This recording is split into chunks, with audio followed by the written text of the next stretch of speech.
কবরস্থানে গিয়ে বসে থাকতেন। কোথায় গিয়ে বসে থাকতেন?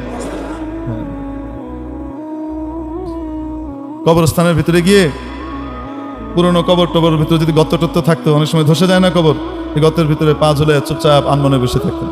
কেউ জিজ্ঞেস করছে, আপনি এখানে কি করেন? এমন প্রতিবেশীদের কাছে আসছি যারা কাউকে কষ্ট দেয় না।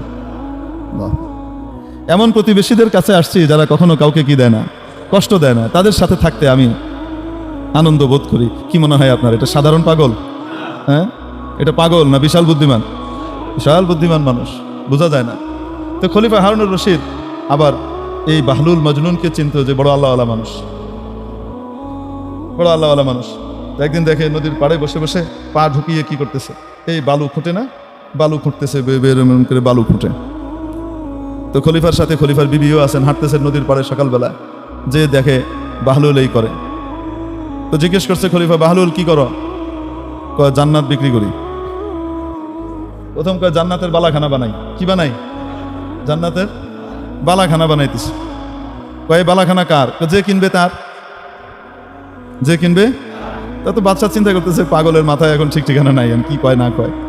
হ্যাঁ, এনে বালাখানা বানায় জান্নাতের। তো বেগম জিজ্ঞেস করছে, বাদশার বেগম সাহেবা জিজ্ঞেস করছে, তো আমি যদি কিনি? আপনিও পাবেন। দাম কত? 1 আনা। কত? 1 আনা। তো বাদশার বিবির সাথে সাথে কি করছে, 1 আনা দিয়ে দিচ্ছে, দিয়ে কইছে, তো আমাকে একটা দেন। হ্যাঁ, আপনি একটা পেয়ে গেছেন, যান। আল্লাহ ওয়ালাদের অদ্ভুত অদ্ভুত ব্যাপার হয় এগুলো। আল্লাহ তাআলা তাদেরকে স্পেশাল কিছু নিয়ামত দেন মাঝে মাঝে। এখন চলে গেছে বাদশা, হাসতে হাসতে চলে গেছে। আর বিবিরে কয়, তুমি এক পাগল, এক পাগলের টাকায় 1 আনা নষ্ট করলা, একটা ফকিরে দিলেও তো লাভ হইতো, খামাখা দিলা। তো বিবি আর কিছু বলে নাই।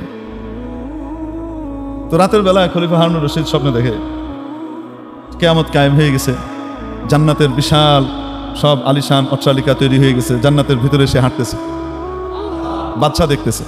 হাঁটতে হাঁটতে দেখে দূরে খুব সুন্দর একটা বালাখানা, বিশাল মহল, প্রাসাদ, হীরামণি মুক্তা খচিত বিশাল এক প্রাসাদ। তো উনি কাছে গেছেন, ভিতরে ঢুকবে। ঢোকার সময় দেখে উপরে মালিকের নাম লেখা, জুবাইদা, তার বিবির নাম লেখা। এখন উনি ঢুকতে গেছে, আটকায় দিছে প্রহরী, গেটম্যান থাকে না, কই যান? কয়, এটা আমার বিবির প্রাসাদ। হ্যাঁ, আপনার বিবির প্রাসাদ, বিবি দুনিয়া, এগুলো এনে চলবে না, যান। আপনার না, এটা যার প্রাসাদ সে ঢুকবে, আপনি পারবেন না। মনটা খুব খারাপ, ঘুমটা গেছে ভেঙে। সকালবেলায় বেগম সাহেবের জিগাইতেছে, ওই দিনের কথা বাদশা ভুলে গেছে না, মনে নাই? তুমি কি এমন আমল করছো যে আমলের কারণে জান্নাতে তোমার জন্য একটা বালাখানা দেখলাম স্বপ্নে? খলিফা হারুনুর রশিদ কিন্তু বড় আলেম ছিলেন। খলিফা হারুনুর রশিদ শুধু বাদশা ছিলেন না, কি ছিলেন? বড় আলেমও ছিলেন। প্রতিদিন নিজের সমস্ত রাজকার্য পরিচালনা করা সত্ত্বেও প্রতিদিন 100 রাকাত নফল আদায় করতেন, তার আগে ঘুমাইতেন না। দিনদার বাদশা। এখন উনি বিবিকে জিজ্ঞেস করে যে, তুমি কি আমল করো বলো তো দেখি, জান্নাতে তোমার বিশাল এক বালাখানা প্রাসাদ দেখলাম। বিবিরও মনে হয় না কি এমন স্পেশাল আমল করি। ওই যে ওইটা কিনছিল যে, ওইটা তো এমনি, ওই তো মনে নাই, ওইটা মাথায় নাই। অনেক চিন্তা ভাবনা করতেছে, কি আমল করছি, কি আমল করছে যে জান্নাতে বালাখানা হলো। হঠাৎ মনে হলো, আচ্ছা ওইটা না তো যে আমি যে বাহলুলরে 1 টাকা দিলাম, 1 আনা দিয়ে যে জান্নাতের বালাখানা বেচলো। হ্যাঁ, তো মজা করতেছিল, আমিও মজা করেই কিনছি, কিন্তু সেটা কিনা আবার বাচ্চাটা ওইটাই। এই পাগল তো নর্মাল পাগল না, এ তো শরীয়তের পাগল। এ শরীয়ত মুক্ত মারফত পাগল না, এ হাকিকি শরীয়তি মারফতি ডবল পাগল। বুঝাইছি? যেই আল্লাহওয়ালা মারফতি মানুষের শরীয়তের কোনো বিধান লঙ্ঘন হয় না, নবীজির কোনো সুন্নত নষ্ট হয় না, এ হলো আসল। বুঝাইতে পারছি? হ্যাঁ, মারফত বাদ দিতে বলা হয় নাই, কিন্তু শরীয়ত ধ্বংস করে না। তো মেরে মুহতারাম দোস্ত বলছিলাম, ওই যে খলিফা হারুনুর রশিদ আর কে। তো বাদশা ঘুম থেকে ওঠার পরে, এটা শোনার পরে চিন্তা করতেছে, হায় রে হায়, কালকে তো বিশাল লস খাইছি, এই পাগলের কাছ থেকে তো এটা কিনে নিতে হইতো, নেই নাই। এখন কি করছে, সকালবেলা এর পরের দিন আবার নদীর পাড়ে হাঁটতে বেরিয়েছে, আশা যদি আজকেও পাগলারে পাই। পাগলা কি ডেলি এক জায়গায় থাকবে নাকি? এক এক সময় এক এক জায়গায় তার জন্য মন চায়, দোয়া করতেছে খুব, আল্লাহ গেছে, আল্লাহ যদি পেয়ে যাই। এখন গেছে, যাওয়ার পরে হাঁটতে হাঁটতে হাঁটতে হাঁটতে দেখে ও জায়গা মতো এই বাহলুল মজনুন আছে, ওই তো দেখা যায়। তো এখানে গেছে, গিয়ে কয়, কি করো? জান্নাতের বালাখানা বানাই। কার লেগা? যে কিনবো হের লেগা। আমি যদি কিনি আপনিও পাবেন। দাম কত? বাগদাদের অর্ধেক রাজত্ব। আজকে কি কয়? বাগদাদের অর্ধেক রাজত্ব, এটা দিলে পাবেন। খলিফা হারুন রশিদ কয় এটা কেমন বেইনসাফির কথা? গতকালকে আমার বউ কিনলো 1 আনা দিয়া, আর আজকে তুমি আমার কাছে বাগদাদের অর্ধেক রাজত্ব দাম হাঁকতেছো, এটা কোনো কথা হলো? তো বাহলুল নিচের দিকে চাই আঙ্গুল লাড়ে আর কয় কালকে কিনছিল না দেখা, তুমি আজকে আইসো কিনতে দেখা, এর লেগে দাম।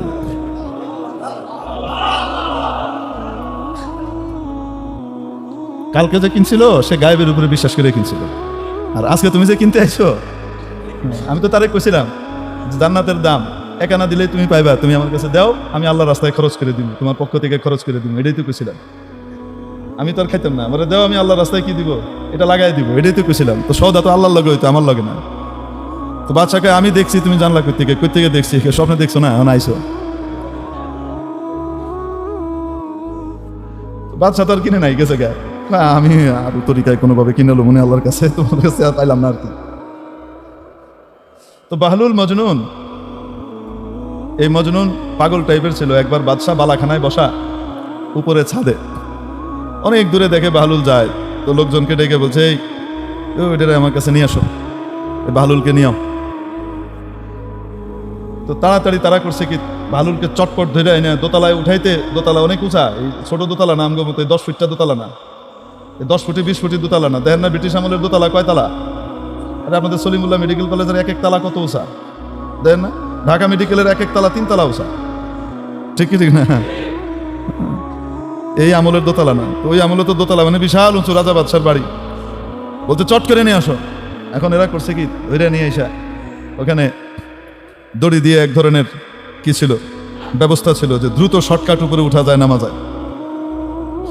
নিচে দড়ি বাঁধা, উপরেও কি দড়ি বাঁধা, ওই জায়গার ভিতরে আস্তে করে ইয়ের ভিতরে বসায়া দিছে টান, সাই করে উপরে গেছে গা।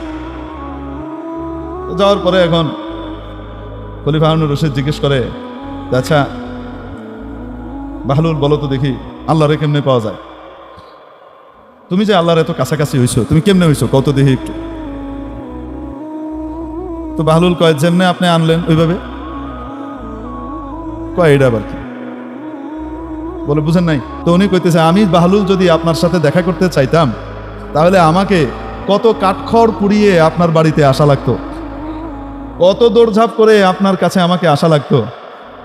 কিন্তু যেহেতু চাইছেন আপনি, আমার মতো এক নগণ্য মানুষকে আপনি আপনার এখানে আনতে চাইছেন, এজন্য সিঁড়ি দিয়ে আসতে দেরি হবে এতটুকুও বরদাস্ত করা হয় নাই, ফু করে কৃত্রিম লিফট দিয়ে উড়াই লইছে, এত তাড়াতাড়ি আইসা পড়ছে।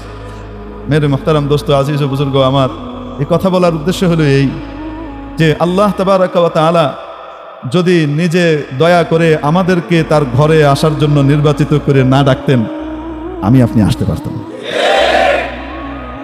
অনেক বড় বড় শিক্ষিত, অনেক বড় বড় ডিগ্রিধারী, অনেক বড় বড় টাকাওয়ালা, অনেক বড় বড় যোগ্যতাওয়ালাদের কান পর্যন্ত আপনাদের এই মাহফিলের আওয়াজ গিয়েছে, খবর পৌঁছেছে, কার্ডও গেছে, দাওয়াতও গেছে, আসতে পারে নাই। আপনি আমি চলে আসছি, কে আনছেন? কে আনছেন? মাওলা যে আমাকে আপনাকে দয়া করে ডেকে নিয়ে আসলেন, শুকর আদায় করবো কিনা? শুকর শুধু মুখে আদায় করব না কাজে কর্মেও করব?